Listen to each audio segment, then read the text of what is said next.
আমি যদি কখনো তায়েফে যাই, বলবো মাটিকে গিয়ে নবীজির খুন ঝরল কোথায়।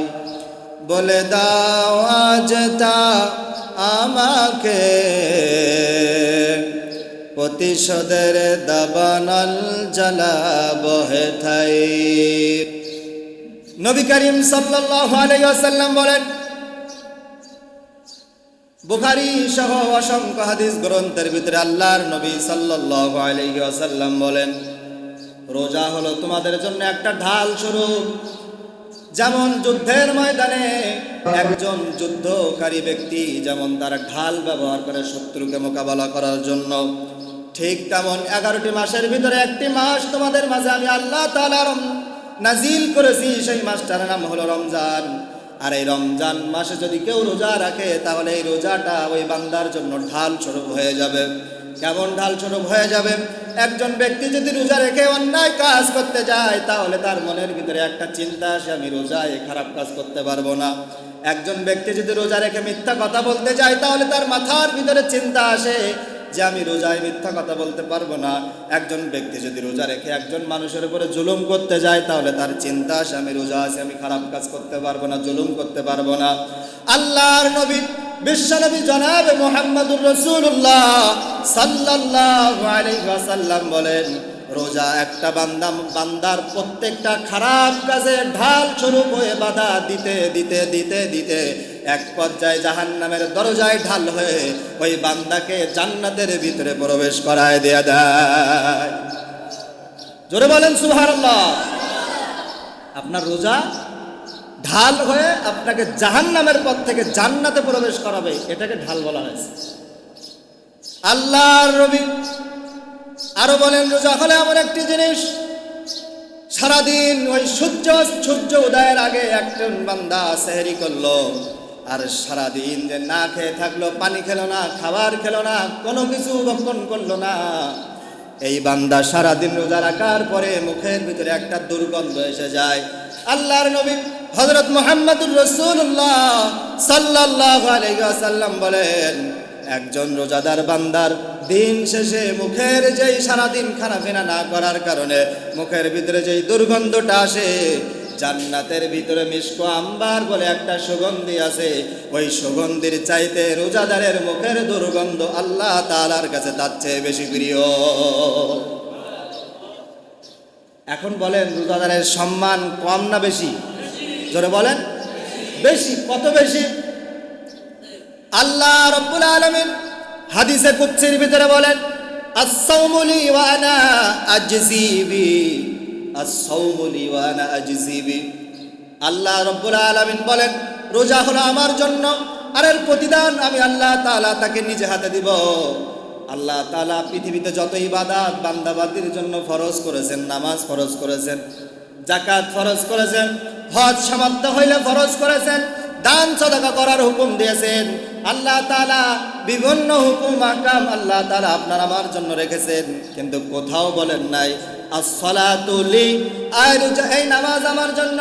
আল্লাহ তাআলা কোথাও বলেন নাই আল হাজ্জু লি, এই হজ আমার জন্য। আল্লাহ তাআলা কোথাও বলেন নাই দান আমার জন্য। আল্লাহ তাআলা কোথাও বলেন নাই সাদাকা আমার জন্য। আল্লাহ রাব্বুল আলামিন একটা জিনিস নিজের বলে দাবি করেছেন, সেই জিনিসটার নাম হলো আস-সাওমু লি, এই রোজা হলো আমার জন্য। সুবহানাল্লাহ। কেউ উঠা বসা করবেন না, মেহেরবানি করে কেউ উঠা বসা করবেন না। আস-সাওমু লি, এই রোজা হলো আমার জন্য, আর এর প্রতিদান আমি আল্লাহ তাআলা আমার নিজ হাতে আমি আমার বান্দাকে দান করব। সুবহানাল্লাহ বলেন। আল্লাহ রাব্বুল আলামিন এই কথা যখন বললেন, এই হাদিসে কুদসির বিপরীতে আল্লাহ রাসূল সাল্লাল্লাহু আলাইহি ওয়াসাল্লাম একটা হাদিস বলেছেন, রোজাদার বান্দা বান্দির জন্য দুইটা সুসংবাদ আল্লাহ তাআলা রেখেছেন। এই দুইটা সুসংবাদের ভিতরে একটা সুসংবাদ হলো ইফতারের সুসংবাদ, আর একটা সুসংবাদ হলো ঈদুল ফিতরের সুসংবাদ। ইফতার আর ঈদুল ফিতর মিলে একটা, আর একটা সুসংবাদ হলো নবী করিম সাল্লাল্লাহু আলাইহি ওয়াসাল্লাম বলেন, ইফতার এবং ঈদুল ফিতর মিলে একজন রোজাদার বান্দার সুসংবাদ। আর একটা হলো জান্নাতের ভিতরে আল্লাহর দিদার রোজাদার বান্দা বান্দিরা তারা পেয়ে যাবে। সুবহানাল্লাহ। ইফতারের সুসংবাদ কেমন করে হয়? রসগোল্লা একটা সুস্বাদু খাবার, আপেল একটা সুস্বাদু খাবার, বিরিয়ানি, কাচ্চি, ফালুদা একটা সুস্বাদু খাবার। এই ব্যাপারে আমি হুজুর যদি 2 ঘন্টা আপনাদেরকে আলোচনা করি যে রসগোল্লা একটা সুস্বাদু খাবার, আপনারা কি বুঝবেন? বুঝে আসবে না। কিন্তু একটা রসগোল্লা যদি আপনি খেয়ে ফেলেন, রসগোল্লা কতটা সুস্বাদু, কতটা মধু, কতটা মিষ্টি, কতটা টক, কেমন স্বাদ আপনাকে বোঝানোর আর লাগবে না। খিচুড়ি, বিরিয়ানি কতটা সুস্বাদু, তার কেমন স্বাদ আপনি খেয়ে ফেললে আর বোঝানো লাগবে না। রোজাদারের জন্য ইফতার যে কতটা সুসংবাদ, কতটা শান্তিময়, কেমন উপহার। একজন রোজাদার বান্দা সেহরি করার পর থেকে জামাতের সঙ্গে আদায় করে রমজানের মর্যাদাগুলো সব পাই টু পাই অর্জন করে, ওই বান্দা বান্দি যদি ইফতারের সামনে নিয়ে আল্লাহর দরবারে ইফতারের সামনে নিয়ে কোনো দোয়া করে, আল্লাহ তাআলা বলে ওই বান্দা বান্দির দোয়া করতে দেরি হবে, রোজাদার বান্দা বান্দির দোয়া কবুল করতে আমি আল্লাহর বিন্দু পরিমাণ দেরি হবে না। 1 মিনিট সময় আছে ইফতারির। আমরা সবাই, আমাদের মাথার ভিতরে একটা ধারণা আসে 1 মিনিট সময় আছে, 1 মিনিট 1 সেকেন্ড পরে ইফতারি করব, কিন্তু 1 মিনিট আগে আমরা কেউ ইফতারি করব না। বলেন কার ভয়? জোরে বলেন। আল্লাহর ভয়। কিন্তু মানুষ দেখানোর জন্য নামাজ হয়, মানুষ দেখানোর জন্য হজ হয়, মানুষ দেখানোর জন্য যাকাত হয়, মানুষ দেখানোর জন্য দান হয়। শুধুমাত্র কেবলমাত্র রোজা মানুষ দেখানোর জন্য হয় না। মানুষ দেখানোর জন্য কেউ সারাদিন না খেয়ে থাকবে না, মানুষ দেখানোর জন্য কেউ সারাদিন উপবাস থাকবে না, মানুষ দেখানোর জন্য কেউ সারাদিন কষ্ট করবে না। এজন্য আল্লাহ বলেন নামাজ আমার জন্য না, এজন্য আল্লাহ বলেন যাকাত আমার জন্য না, এজন্য আল্লাহ বলেন হজ আমার জন্য না। একমাত্র যেটা শুধুমাত্র আল্লাহ তাআলার জন্য হয় সেটা হলো রোজা। আর এই রোজা আমার জন্য। ওই রোজা রেখে কোনো বান্দা যদি গরমকালে, জুলাই মাসে, চৈত্র মাসে, আগস্ট মাসে যদি কেউ অত্যন্ত প্রখর রোদের ভিতরে রোজা রেখে গলা যখন শুকায় যায়, সারাদিন পর মনে হয় 1 লিটার পানি খাবো, জুস খাবো, শরবত খাবো, আপেল খাবো, কমলা খাবো, কিন্তু 1 ঢোক পানি যখন রোজাদার বান্দা বান্দির গলার ভিতরে প্রবেশ করে, 10 মাস 10 দিন একজন মা গর্ভধারণ করে যত কষ্ট পায়, ওই প্রসব করার পরে নবজাতক শিশু এবং বাচ্চার মুখের দিকে তাকিয়ে একজন গর্ভবতী মা যেমন 10 মাসের কষ্ট ভুলে যায়, রোজাদার বান্দা বান্দির গলার ভিতরে 1 ঢোক পানি পড়ার সাথে সাথে সারাদিনের ক্লান্ত শ্রান্ত দেহটা আল্লাহ শান্তি দিয়ে ভরপুর করে দেয়। এ শান্তি রোজাদার ছাড়া কেউ বুঝবে না। এ শান্তি, এ তৃপ্তি একমাত্র রোজাদার ছাড়া আর কেউ বুঝবে না। এজন্য শান্তি, এ তৃপ্তি বুঝতে হলে রোজা রাখতে হবে একমাত্র কেবলমাত্র আল্লাহর সন্তুষ্টির জন্য। কার জন্য? আল্লাহর নবী সাল্লাল্লাহু আলাইহি ওয়াসাল্লাম বলেন রোজাদারের আরেকটা সুসংবাদ, সেটা হলো ঈদুল ফিতরের সুসংবাদ। ঈদুল ফিতরের দিনে একজন রোজাদার বান্দা বান্দির নতুন জামা কাপড় নাই, সুন্দর পোশাক নাই, পরিচ্ছদ নাই, সুন্দর জামা কাপড় নাই, ভালো টুপি নাই, পায়জামা নাই, নতুন জুতা নাই, কিন্তু 30টা দিন আল্লাহর সন্তুষ্টির জন্য রোজা রেখেছে। ওই রোজাদার বান্দা বান্দি যখন ঈদের ময়দানে, ঈদের জামাতে উপস্থিত হয়, আল্লাহ যেন ওহী নাজিল করে দেয়, আল্লাহ যেন তার মনের ভিতরে একটা শান্তি, একটা প্রশান্তি দিয়ে দেয়, একটা শান্তি নাজিল করে দেয়। ও বান্দা, তুমি 30টা দিন আমার জন্য রোজা রেখেছো, আজ ঈদের ময়দানে এসেছো, তোমার মনের ভিতরে আজ শান্তি আর দুনিয়ার কল্যাণ সব আমি নাজিল করে দিয়ে দিলাম। এটা বোঝার ক্ষমতা বেরোজাদারের থাকবে না। এটা বোঝার ক্ষমতা একজন বেরোজাদারের থাকবে না। এটা বুঝতে হলে আপনাকে রোজা রাখতে হবে। যতই দামি পোশাক পরাক না কেন, আতর সুরমা মাখাক না কেন, যতই দামি যায় নামাজ নিয়ে যাক না কেন, সে নিজে যতই যাক চোরের মন, সে জানে যে আমি রমজানে আমি রোজা রাখিনি। এই ঈদের ময়দানে আমার জন্য না, এই ঈদের ময়দানে আনন্দ আমার জন্য না। এই ঈদের ময়দানে আনন্দ একমাত্র কেবলমাত্র শুধুমাত্র যারা আল্লাহর সন্তুষ্টির জন্য 30 দিন রোজা রেখেছে, সেহরি করেছে, তারাবি পড়েছে, ইফতারি করেছে, এই ঈদের আনন্দ একমাত্র তাদের জন্য, ঠিক কিনা? আল্লাহ রাসূল বলেছেন তোমরা যারা রোজা রাখো না, তারা ঈদের ময়দানে উপস্থিত হওয়া তো দূরের কথা, ঈদের দিন ঈদগাহের আশেপাশেও তোমাদের জন্য আসা নাজায়েজ। তাহলে রোজাদারের সুসংবাদ ইফতার এবং ঈদুল ফিতর। আর দ্বিতীয় নাম্বার সুসংবাদ যেটা আল্লাহ তাআলা বলেছেন বা আল্লাহর নবী বলেছেন, হাদিসে কুদসিতেও এসেছে, আল্লাহ তাআলা বলেছেন, আবার বুখারী মুসলিম তিরমিজি সহ অসংখ্য হাদিস গ্রন্থে আল্লাহর নবী বলেছেন, রোজাদারের জন্য দ্বিতীয় যে সুসংবাদ সেটা হলো তারা সরাসরি আল্লাহর দিদার লাভ করে ফেলবে। কেমন লাভ করে ফেলবে?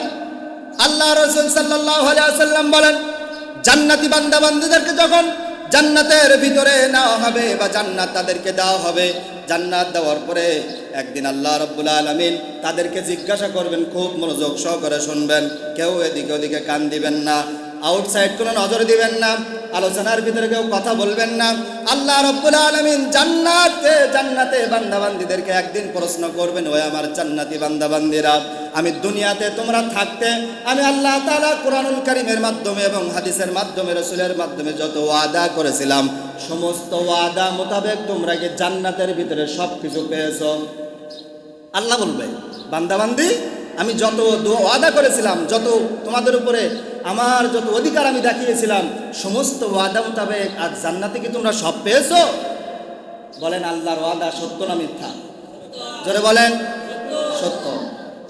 আল্লাহ রাব্বুল আলামিন বলেন, জান্নাতি বান্দাবান্দীদেরকে যখন আমি আল্লাহ তাআলা এই প্রশ্ন ছুড়ে দিব, জান্নাতি বান্দাবান্দীরা চোখের পানি ফেলে দিয়ে বলবে, আল্লাহ আপনি যত ওয়াদা দুনিয়ায় থাকতে আপনি আমাদেরকে শুনিয়েছিলেন, আজ জান্নাতের ভিতরে এসে তার চেয়ে শতগুণ হাজার গুণ বেশি নিয়ামত আমরা জান্নাতে পেয়ে গিয়েছি। আল্লাহর নবী মুহাম্মদুর রাসূলুল্লাহ সাল্লাল্লাহু আলাইহি ওয়াসাল্লাম পাশ থেকে দাঁড়িয়ে বলবে, আল্লাহ সব ওয়াদা মোতাবেক আমার উম্মতেরা সব পেয়েছে, কিন্তু একটা জিনিস এখনো তারা পায় নাই। আল্লাহ রাসূল বলবেন যে এই রবের জন্য দুনিয়াতে যারা তাহাজ্জুদ পড়েছে, মার খেয়েছে, জুলুম সহ্য করেছে, জেল খেটেছে, জরিমানা দিয়েছে, দিন ইসলামকে দুনিয়ায় প্রতিষ্ঠিত করার জন্য রক্ত ঝরিয়েছে, মানুষের মুখে জঙ্গি তোকমা নিয়েছে, টুপি পরার কারণে ক্রিটিসাইজ মূলক অপমানিত হয়েছে, দাড়ি রাখার কারণে তারা মানুষকে অপমান করেছে, আল্লাহ তাআলা যেই রবের জন্য তারা দুনিয়ায় এত কষ্ট সহ্য করলো, ওই রবকে আমার উম্মত আল্লাহ আপনার বান্দা বান্দি এখনো পর্যন্ত দেখতে পারি না। আল্লাহ রাব্বুল আলামিন বলবেন, আমার এই ওয়াদা আর আমি বাকি রাখতে চাই না। আল্লাহ রাব্বুল আলামিন তার সামনে থেকে 70,000 নূরের পর্দা, 70,000 নূরের পর্দা আল্লাহ রাব্বুল আলামিন জান্নাতি বান্দাবান্দীদের সামনে এবং আল্লাহ রাব্বুল আলামিনের মধ্যে যেই পর্দা আছে এই পর্দার আড়াল হয়ে আল্লাহ তাআলা জান্নাতি বান্দাবান্দির সামনে হাজির হয়ে যাবে। এই হলো আপনাদের সুবহানাল্লাহর আওয়াজ। আওয়াজ দিয়ে বলেন সুবহানাল্লাহ। হাদিসের ভিতরে এসেছে, কুরআনুল কারীমের ভিতরে এসেছে, আল্লাহ রাব্বুল আলামিন যখন জান্নাতি বান্দাবান্দির সামনে জালোয়া ফরজ হয়ে যাবেন, জান্নাতি বান্দাবান্দিরা আল্লাহর দিকে তাকায় থাকবে আর আল্লাহ আমাদের রব জান্নাতি বান্দাবান্দিদের দিকে তাকায় থাকবে। হঠাৎ করে আল্লাহ এবং বান্দার মধ্য থেকে আবার পর্দা পড়ে যাবে। জান্নাতি বান্দাবান্দিরা আল্লাহ তাআলার কাছে আরজি করবে, আল্লাহ দুনিয়াতে এত কষ্ট, এত জুলুম নির্যাতন সহ্য করে আপনি অল্প সময়ের জন্য আজ আমাদের সামনে আসলেন। আল্লাহর নবী সাল্লাল্লাহু আলাইহি ওয়াসাল্লাম তখন বলবেন, হে আমার উম্মতেরা, আমি তোমাদের সামনে অল্প সময়ের জন্য, আমার রব তোমাদের সামনে অল্প সময়ের জন্য আসে নাই। আল্লাহ রাব্বুল আলামিন তোমাদের সামনে যখন এসেছিল আর যখন তোমাদের মাঝ থেকে চলে গিয়েছে, এর মাঝখান থেকে 70,000 বছর তোমাদের মাঝখান থেকে চলে গিয়েছে। সুবহানাল্লাহ। ওই আনন্দ, ওই তৃপ্তি, ওই শান্তি আজ দুনিয়ায় কি পাওয়া যাবে? জোরে বলেন, পাওয়া যাবে? এই শান্তি, এই তৃপ্তি যদি পেতে হয়, আল্লাহর দিদার পাওয়ার নসিব যদি কিসমতে রাখতে হয়, তাহলে আল্লাহর হুকুম মানার দরকার আছে না নাই? জোরে বলেন, আছে না নাই? আজ এই রমজানুল মুবারকে আমরা সবাই একত্রিত হয়ে দোয়া করি, আল্লাহ যেই বরকতময় মজলিসে আপনার কুদরতি চেহারা মুবারক আপনি আপনার জান্নাতি বান্দাবান্দীদের দেখাবেন, ওই জান্নাতি মজলিসে আমাদের বসার মতো সৌভাগ্য যদি না থাকে, তাহলে ওই মজলিসের কোনো একটি কোনায় কানায় আমাদের দাঁড়ানোর একটু সুযোগ করে দিয়ে আল্লাহ। বসার মতো সৌভাগ্য তো আমাদের আমল নিয়ে আমরা বসতে পারবো না, কিন্তু আল্লাহ একটু দাঁড়িয়ে আপনাকে দেখার, দু চোখ ভরে দেখার সুযোগ করে দেন। বলেন আমিন। তাহলে বলেন, রমজানে জান্নাতি বান্দাবান্দির সুসংবাদ কম না বেশি? জোরে বলেন।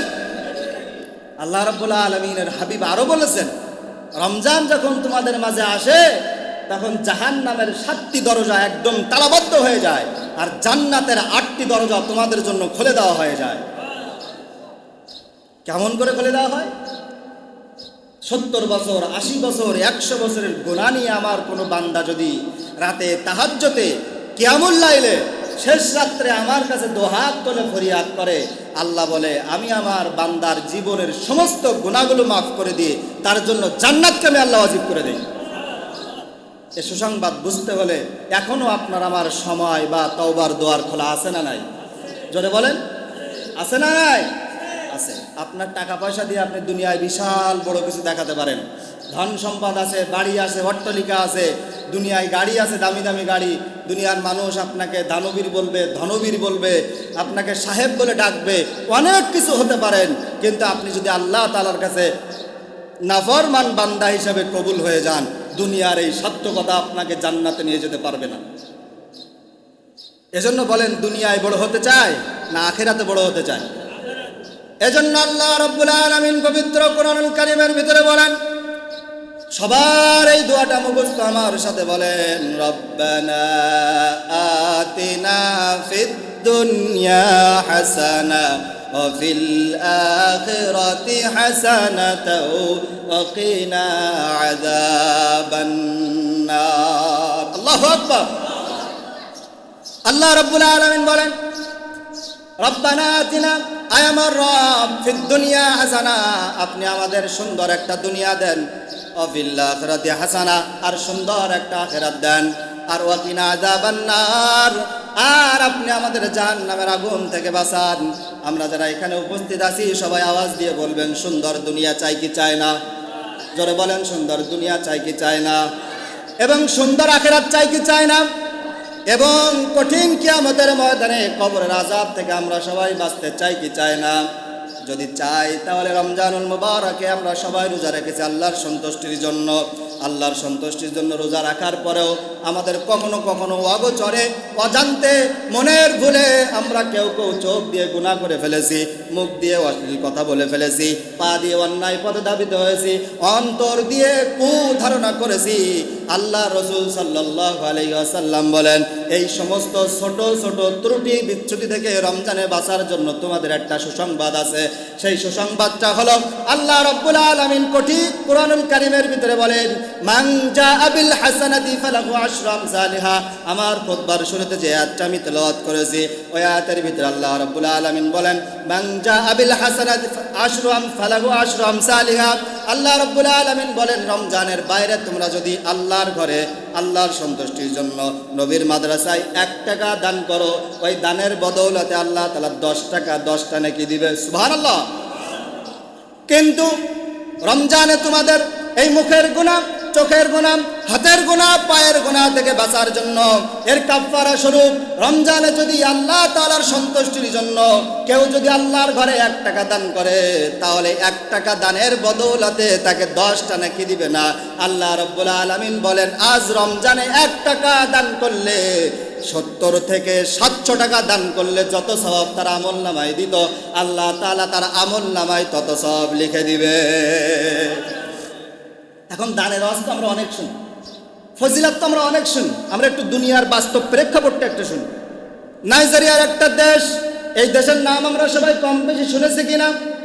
এই দেশের ভিতরে একজন ধনবীর ছিল, যার টাকার পরিমাণ এত ছিল, যার টাকার পরিমাণ এত ছিল, আজ জেনজি যারা এখানে আছেন, যুবক যারা এখানে আছেন, অনলাইন ইউটিউবের ভিতরে যারা থাকেন, তারা নেটে সার্চ দিবেন যে হুজুরের কথার সাথে মিল আছে কিনা। এই ব্যক্তির নাম ছিল ফেমি ওতেদেলার। এই ফেমি ওয়াতেদালার এক সময় এত টাকা তার হয়ে গেল, নাইজেরিয়ার 96% তেলের মালিক সে হয়ে গেল। এক সময় মানুষ তেল কিনতে হলে তার সম্পদ থেকে তেল কেনা লাগতো। এই ব্যক্তি একদিন চিন্তা করলো, দুনিয়ায় শান্তি পাওয়ার জন্য আমার কি করা লাগতে পারে। এক সময় চিন্তা করতে লাগলো, দুনিয়ায় বেশি বেশি অট্টালিকা লাগবে, বড় বড় বিল্ডিং করা লাগবে, বড় বড় কলকারখানা লাগবে, মিল লাগবে। ফেমি ওয়াতেদালার এক সময় ওই নাইজেরিয়ার যত বড় বিল্ডিং ছিল, যত বড় বড় ফ্যাক্টরি ছিল, কারখানা ছিল, সব সে নিজে কিনে ফেললো। এরপরও তার মনের ভিতরে শান্তি আসে না। এক পর্যায়ে সে চিন্তা করলো এই নাইজেরিয়ার ভিতরে সবচেয়ে বড় দানবীর, বড় ধন সম্পদওয়ালা ব্যক্তি আমি থাকবো, সবচেয়ে ধন সম্পদওয়ালা ব্যক্তি সে হইল। এরপরও আল্লাহ তাআলা তার মনের ভিতরে শান্তি দেয় না। একদিন তার বন্ধু, ফেমি ওয়াতেদালার বন্ধু, একদিন তার কাছে গিয়ে বলে, বন্ধুরে, আমার আন্ডারের ভিতরে 40 জন, 400 জন এতিম, অসহায়, দরিদ্র আছে, প্রতিবন্ধী আছে। আমার কথা কি আপনারা বুঝতেছেন? 400 জন প্রতিবন্ধী আছে, অসহায় আছে, এতিম আছে। বন্ধুরে, দুনিয়ায় তোমার ধন সম্পদ অট্টালিকা কম নাই। তুমি যদি এই 400 জন প্রতিবন্ধীর জন্য 400 হুইল চেয়ার দান করো, তাহলে তারা একটু স্বচ্ছভাবে দুনিয়ায় চলতে পারবে। ফেমি ওয়াতেদালার বলে, কয়টা? 400। ওই 400 কোনো ব্যাপার, এটা তোমার হাতের ধুলা। বন্ধু, তুমি নিয়ে যাও 400 হুইল চেয়ার, তুমি নিয়ে যাও।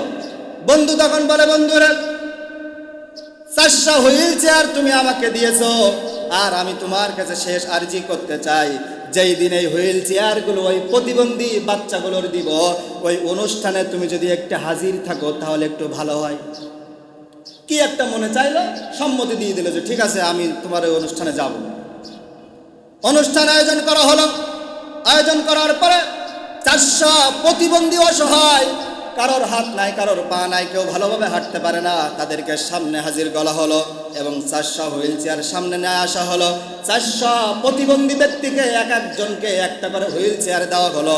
হুইল চেয়ার দেওয়ার পরে সবাই মহা খুশি, বাচ্চাগুলো খুব খুশি, আজ তারা রাস্তায় হাঁটতে পারবে, চলতে পারবে। এই 400 বাচ্চার ভিতরে একজন বাচ্চা খবর পেল, চিনতে পারলো, আমাদের এই 400 হুইল চেয়ার এই ব্যক্তি দিয়েছে, ফেমি ওয়াতেদালার দিয়েছে। ওই হুইল চেয়ার চড়ে ফেমি ওয়াতেদালার পা জড়ায় ধরলো আর বলল, সাহেব, এতদিন পর্যন্ত আমরা মাটির থেকে উঠে হাঁটতে পারতাম না, রাস্তার সাথে আমাদের বুকটা লেগে যেত, আমরা রাস্তার সাথে মিশে চলতাম, আর চোখের পানি ফেলে কান্নাকাটি করতেছে। সাহেব, আপনি আমাদের আজ মহাদান করেছেন, যে দান করে আমরা এ প্রান্ত থেকে প্রান্ত যেতে পারবো। ফেমি ওয়াতেদালার বলে, তুমি কাঁদো কেন? তোমার কি লাগবে তুমি বলো, তোমাকে সব দিয়ে দিব, তোমাকে ধনবীর বানায় দেবো, তোমাকে দান করে অনেক বড় সামর্থ্যবান ব্যক্তি বানায় দিব। ওই ছোট্ট প্রতিবন্ধী বাচ্চা তখন বলে, ফেমি ওয়াতেদালার, তোমার কাছে আর কিছুই চাই না, আজ যে তুমি মাটির থেকে তুলে আমাকে চেয়ারে বসার সুযোগ করে দিলে, আল্লাহ রব্বুল আলামিন যদি আমাকে জান্নাত দেয়, ওই জান্নাতে যেদিন যাব, তুমি ফেমি ওয়াতেদালারকে বাদ দিয়ে আমি বান্দা জান্নাতে যাব না। আমি তোমাকে বাদ দিয়ে জান্নাতে যাব না। ফেমি ওয়াতেদালার চোখের পানি ফেলে দিয়ে আল্লাহর দরবারে চিৎকার মেরে উঠলেন, আল্লাহু আকবার। এতদিন পর্যন্ত মনের শান্তি পাওয়ার জন্য, মনের ভিতরে তৃপ্তি আনার জন্য কত কিছু করেছি, দুনিয়ার মানুষ দেখানোর জন্য কোনো কিছু করলে মনের ভিতরে শান্তি আসে না, কিন্তু আল্লাহর জন্য অল্প কিছু করলে আল্লাহ তাআলা বান্দার মনের ভিতরে আহমদ দিয়ে তার শান্তি এনে দেয়। এবার বলেন, দান কি আল্লাহর সন্তুষ্টির জন্য হবে না মানুষ দেখানোর জন্য হবে? জোরে বলেন। আর একজন সাহাবীর ইতিহাস, হাদিস আমি আপনাদের বলি। নবী করিম সাল্লাল্লাহু আলাইহি ওয়াসাল্লামের এই সাহাবী, আল্লাহর নবীর এই সাহাবী সালাবা, অমুসলিম ছিল, বিধর্মী ছিল। এই বিধর্মী সাহাবী একদিন রাসূলের হাতে হাত রেখে কালিমা গ্রহণ করলেন। শুনতেছেন আপনারা? কালিমা গ্রহণ করলেন। কালিমা গ্রহণ করার পরে আল্লাহর নবীর কাছে দীর্ঘদিন পরে এসে বললেন, ইয়া রাসূলুল্লাহ, ইয়া হাবিবাল্লাহ, আপনি আমার জন্য একটু দোয়া করেন, আমি যেন একটু ধনী হতে পারি, বড় লোক হতে পারি। নবী করিম সাল্লাল্লাহু আলাইহি ওয়াসাল্লাম বললেন, হে আমার সাহাবী সালাবা, তুমি আমার সামনে থেকে চলে যাও। আল্লাহ তাআলা দানবীরদেরকে পছন্দ করেন না, আল্লাহ তাআলা সবচেয়ে গরিবদেরকে বেশি ভালোবাসেন। আল্লাহ তাআলা সবচেয়ে অসহায় দরিদ্র যারা তাদেরকে বেশি ভালোবাসেন। আল্লাহ তাআলা বেশি ধনবীর হওয়াকে পছন্দ করেন না। তুমি চলে যাও। আল্লাহর নবীর সাহাবী সাআলাবা পরে আর একদিন এসে বললেন, ইয়া রাসূলুল্লাহ, একটু দোয়া করেন, আমি একটু ধনী হতে পারি, আমার ধন সম্পদ একটু বাড়ুক। আল্লাহর নবী বললেন, সাআলাবা চলে যাও, আমি এটা পছন্দ করি না। হযরত সাআলাবা রাদিয়াল্লাহু তাআলা আনহু পরে আর একদিন এসে বললেন, ইয়া রাসূলুল্লাহ, ইয়া হাবিবাল্লাহ, আপনি আমার জন্য একটু দোয়া করেন, আল্লাহ তাআলা আমাকে একটু ধনবীর বানাক, আমার একটু ধন সম্পদ বানায় দিক। আল্লাহর নবী চোখের পানি ফেলে দিয়ে একটু রাগ করে, মন খারাপ করে আল্লাহ তাআলার কাছে দোয়া করলেন, আল্লাহ, আমার সাহাবী সাআলাবা বারবার এসে আমার কাছে দোয়া চাইতেছে, আল্লাহ সেজন্য একটু ধনী হতে পারে। আল্লাহ, আমি আপনার কাছে আজ দোয়া করতেছি, আপনি আমার সাহাবী সাআলাবার ধন সম্পদ বাড়ায় দেন। এবার আপনারা বুঝে থাকলে বলেন, দোয়াটা খুশিতে না অখুশিতে? জোরে বলেন, খুশিতে না অখুশিতে? আল্লাহর নবীর দোয়া কবুল হয়ে গেল। নবীদের দোয়া করতে দেরি হয়, দোয়া কবুল হইতে দেরি হয় না। সাআলাবার ধন সম্পদ, জমি জায়গা, ব্যবসা বাণিজ্য, উট দুম্বা বকরি সব বাড়তে লাগলো, বাড়তে লাগলো, বাড়তে লাগলো। এক পর্যায়ে বাড়ির ভিতরে আর জায়গা নাই, ধন সম্পদ মাল সামানা বাড়ির ভিতরে রাখার মতো আর কোনো জায়গা নাই। এক সময় মরুভূমির ভিতরে কিছু জায়গা এরিয়া ঘেরা দিয়ে তার ভিতরে উট দুম্বা বকরি রাখা শুরু করলো। সাআলাবা রাদিয়াল্লাহু তাআলা আনহু রাসূলের পিছনে 5 ওয়াক্ত জামাতের সহিত নামাজ আদায় করত। ধন সম্পদ যখন বৃদ্ধি হওয়া শুরু করলো, এক পর্যায়ে জোহর এবং আসরের নামাজ রাসূলের পিছনে আর পড়তে পারলো না, ধন সম্পদের ব্যতিব্যস্ত হয়ে গেল। এক পর্যায়ে নবী করিম সাল্লাল্লাহু আলাইহি ওয়াসাল্লামের হাদিস প্রমাণ করে, সাআলাবা রাদিয়াল্লাহু তাআলা আনহু এক পর্যায়ে দৈনিক 5 ওয়াক্ত নামাজ আর জামাতে সহিত পড়তে পারে না। বুঝে থাকলে বলেন, ধন সম্পদ জাহান্নামের কারণ না জান্নাতের কারণ? জাহান্নামের কারণ। এজন্য হাদিসে বলা হয়েছে, কথা আসলে এজন্য, যাদের টাকা আছে, ধন সম্পদ আছে, রাগ করবেন না। এজন্য হাদিসে বলা হয়েছে, একজন গরিব আর একজন বড় লোক ধনবীরের ভিতরে 600 বছরের আপ ডাউন হবে জান্নাতে যাওয়া। সুবহানাল্লাহ। একজন গরিব যেদিন জান্নাতে যাবে, তার 600 বছর পরে ধনী যাবে জান্নাতে। কারণ কি? তার হিসাব দেওয়ার মতো কোনো ধন সম্পদ কিছু নাই, বিনা হিসাবে আল্লাহ তাআলা কম হিসাবে জান্নাত দিয়ে দিবে। আর তোমার সম্পদ, ধন সম্পদ আছে, প্রত্যেকটার পাই টু পাই হিসাব দেওয়ার পরে এরপরে জান্নাতে যেতে হবে। সাআলাবা রাদিয়াল্লাহু তাআলা আনহু আর 5 ওয়াক্ত নামাজ মসজিদে এসে পড়তে পারে না। আল্লাহর নবী সাল্লাল্লাহু আলাইহি ওয়াসাল্লাম, অনেক লম্বা ঘটনা, অনেক বড় হাদিস। আল্লাহর নবী সাল্লাল্লাহু আলাইহি ওয়াসাল্লাম এক পর্যায়ে লক্ষ্য করে দেখলেন 5 ওয়াক্ত আর মসজিদে সাআলাবাকে পায় না। এক সময় দেখা গেল মসজিদে জুমার দিনেও সাআলাবা আর হাজির হতে পারে না, জুমার দিনেও তার ব্যতিব্যস্ত। এক সময় নবী করিম সাল্লাল্লাহু আলাইহি ওয়াসাল্লামের কাছে ওহী নাজিল হয়ে গেল, ইয়া রাসূলুল্লাহ, ইয়া হাবিবাল্লাহ, আপনি সাআলাবার কাছে পাঠিয়ে দেন সাহাবীদেরকে, আর তাকে তলব করেন, তার ধন সম্পদের যাকাত আপনি চাইতে থাকেন, ধন সম্পদের যাকাত চাইতে থাকেন। আল্লাহর নবী ওহী পাওয়ার সাথে সাথে সাহাবীদেরকে বললেন, সাআলাবার বাড়িতে চলে যাও, সাআলাবার বাড়িতে গিয়ে আমি রাসূলের সালাম দাও, সালাম দিয়ে বলো, আল্লাহর রাসূল তোমার ধন সম্পদের যাকাত চাইতেছে। সুবহানাল্লাহ। সাআলাবা রাদিয়াল্লাহু তাআলা আনহু তখন সাহাবীদেরকে বললেন, সাহাবীরা, আজকে তোমরা ফিরে যাও, আজকে তোমরা ফিরে যাও, আমি একটু চিন্তা ভাবনা করি যে আমি যাকাত দিতে পারি কি পারি না। নাউজুবিল্লাহ বলবেন না? অহংকার এসে গেল না? অহংকার আসলো কি না? সাআলাবা রাদিয়াল্লাহু তাআলা আনহু যখন বললেন সাহাবীরা ফিরে যাও, এখন সাহাবীদেরকে ফিরায় দিল, আল্লাহর রাসূলকে ফিরায় দিল না আল্লাহকে ফিরায় দিল? যাকাত দেওয়ার ফরজ বিধান কার? জোরে বলেন, কার? আল্লাহকে ফিরায় দিল। আল্লাহ রাসূল দ্বিতীয় দিন পাঠালেন, আবার সাআলাবা ফিরায় দিল, তৃতীয় দিন পাঠালেন, আবার সাআলাবা ফিরায় দিল। এক পর্যায়ে আল্লাহর রাসূলের ওফাত হয়ে গেল, মৃত্যু হয়ে গেল। আল্লাহর নবী সাল্লাল্লাহু আলাইহি ওয়াসাল্লামের ওফাতের পরে সিদ্দিক আকবর যখন আমিরুল মুমিনিন খলিফাতুল মুসলিমিন হয়ে গেলেন, ওই সময় সাআলাবার টনক নড়ে গেল। আল্লাহ রাসূল আমার কাছে যাকাত চেয়েছিল, আমি যাকাত দেই নাই, আমার যাকাতের যত ধন সম্পদ আছে আমি সব সিদ্দিক আকবরের দরবারে নিয়ে গেলাম। সিদ্দিক আকবরের কাছে যখন নিয়ে গেল, আবু বকর রাদিয়াল্লাহু তাআলা আনহু বললেন, যেই যাকাত আল্লাহর রাসূল নাই ওই যাকাত আমি আবু বকরের গ্রহণ করার কোনো ক্ষমতা নাই। সুবহানাল্লাহ। সুতরাং এখান থেকে স্পষ্ট একটা কথা, আজকে যদি আপনার টাকা পয়সা ধন সম্পদ আল্লাহর জন্য কবুল না হয়, ওই ধন সম্পদ চারানাও মূল্য দিবে না কিয়ামতের ময়দানে আল্লাহ তাআলা, ঠিক কিনা? সিদ্দিক আকবর 2 বছর 6 মাস ক্ষমতায় থাকলো। সিদ্দিক আকবর ওফাতের পরে আমিরুল মুমিনিন খলিফাতুল মুসলিমিন হযরত ওমর রাদিয়াল্লাহু তাআলা আনহু ক্ষমতায় আসলো। ক্ষমতায় তিনি 10 বছর থাকলো। হযরত সালাবা আবার আমিরুল মুমিনিন হযরত ওমরের কাছে তার ধন সম্পদ যাকাতের মাল সামানা নিয়ে হাজির হলো। হে আমিরুল মুমিনিন, আপনি আমার যাকাতের মাল সামানা যাকাতগুলো আপনি নেন।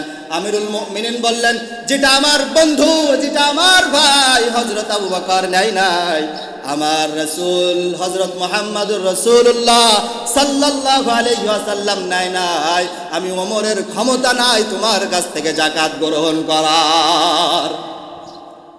ওমরের 10 বছর শাসন আমল শেষ। উসমানে গনি রাদিয়াল্লাহু তাআলা আনহু আসলো। উসমানে গনি রাদিয়াল্লাহু তাআলা আনহু যেই বছর ক্ষমতায় আসলো, হাদিস ইতিহাস প্রমাণ করে হযরত সালাবা বেঈমান হয়ে ইন্তেকাল করলো। কি হয়ে ইন্তেকাল করলো? আমি সংক্ষেপে শেষ করলাম। কি হয়ে ইন্তেকাল করলো? বেঈমান হয়ে ইন্তেকাল করলো। প্রিয় হাজিরিন,